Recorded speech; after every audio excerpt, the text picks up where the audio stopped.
I had been having pain in my stomach, and it would be so bad that it would kind of put me to the floor. Doctors couldn't find the source of Natalie Valcarcel's occasional but intense bouts of abdominal pain.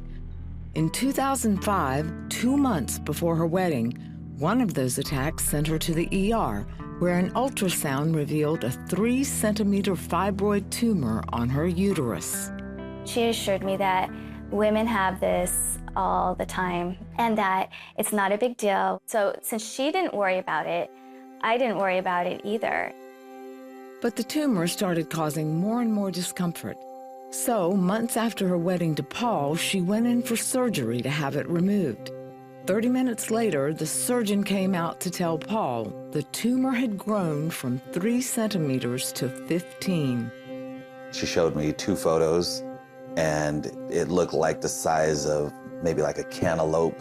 And she points to this little bump on this cantaloupe-looking tumor and says, "You see that little bump? That's actually her uterus." The tumor's completely encompassing the uterus. So she says there's just no way to be able to remove the tumor without having to remove the uterus. They stopped the procedure, and the couple went home to discuss whether to go through with the hysterectomy.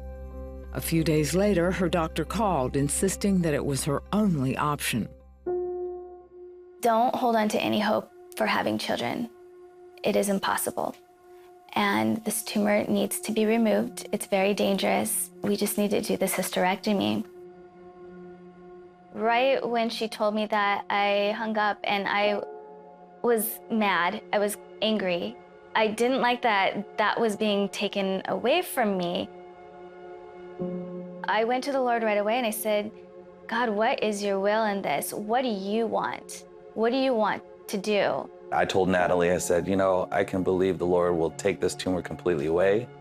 However he wants to do it, however he's going to do it, you have to decide for yourself what you're able to believe for, and I'm going to believe with you. Natalie says God reminded her of Psalm 128, the blessing that was read at their wedding. She looked it up, and one verse stood out. "Your wife will be a fruitful vine in the innermost parts of her home, and she will see her children around her table like olive plants." And then I was like, that is for me. And I held on to it, and I didn't let it go. Natalie declined the hysterectomy. For the next 5 years, the couple tried to get pregnant as the tumor continued to grow.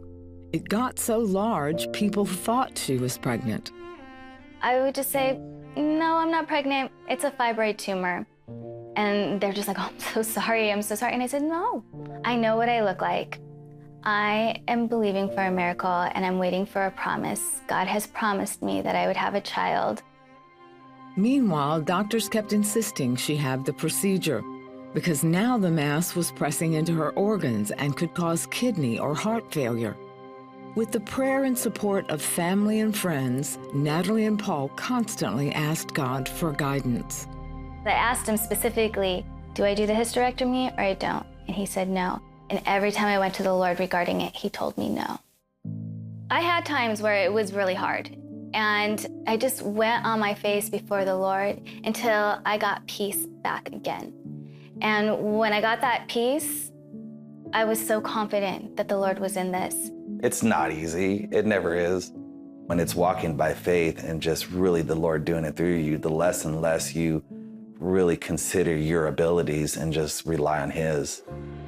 Then one Sunday at church, Natalie stopped to greet her pastor before taking her seat. Later in the service, he announced that God had revealed something to him. He said, "This girl doesn't even know that I'm talking about her right now." And he says, "But when I shook her hand, the Lord said pregnant." And he turned to me and he said, "Natalie, this is you." And he says, "And the Lord says to you right now, nothing's impossible with him." Then, in April 2011, while out with Paul on her birthday, Natalie believed the impossible had come true. She's like, I think I want to go home.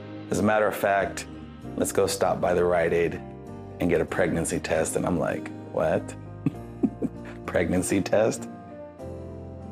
Just as Natalie suspected, The test was positive. I was ecstatic. I was just like, I knew he would do, I knew he'd follow through. But with the tumor putting Natalie and the baby at risk, she started seeing Dr. Douglas Montgomery, who specialized in high-risk pregnancies. He made sure the couple understood what those risks were. We would lose the baby or have an extreme premature birth of the baby or have a medical complication of Natalie where we can't continue the pregnancy. Her life's in jeopardy, the baby's pre-viable, we need to deliver the baby to save Natalie's life. Then at 28 weeks, one of many possible complications arose. Natalie developed a blood clot in her leg. And it was at that point that I was concerned for her life, because if that blood clot were to break off and go to her lungs, it was large enough where she could die from what we call a saddle pulmonary embolus. And so that was very concerning to me at that time. So even though I'm getting in the natural, all these things are going to happen to you, you're gonna die, it doesn't look good, the Lord's telling me, no, you're not going to die. You are healthy, you are whole. Dr. Montgomery decided to transfer Natalie to the ICU at Los Angeles Medical Center, where she would be monitored 24/7 in case the clot broke loose. For now, he put her on a mild blood thinner to keep it from getting worse. He told me that he didn't want me to die, but that's what it's looking like. And I told him, Dr. Montgomery, I'm not going to die. I did not come this far for this to end this way. The next time you'll see me, I will be holding my baby tumor-free. Once there, Paul stayed by her side, fasting and praying for his wife and unborn child. I have to get before the Lord because I don't know what to do. I know what I feel the Lord is saying. I know what the doctors are saying. And then I feel, the tug and pull of faith versus fear. After 2 weeks, one of Natalie's doctors came in with results from an ultrasound. The clot was gone. So when she told me, oh, that heparin must have worked, and I said, but you told me that it would not take the blood clot away. You told me it would just keep it from getting bigger. And she's like, I don't know. I don't know what happened. And I said, I know. It was God. On October 19th, 2011, Heaven Faith Valcarcel was born by a C-section, weighing 3 pounds, 13 ounces. She was so real, and it was so God.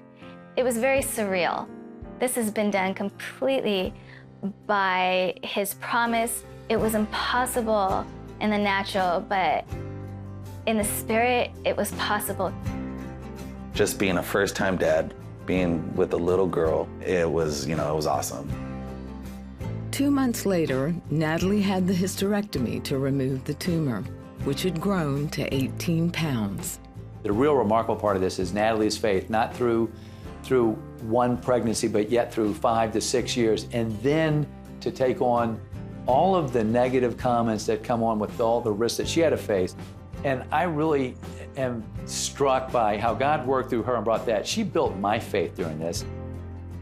Heaven is a healthy little girl who loves Jesus.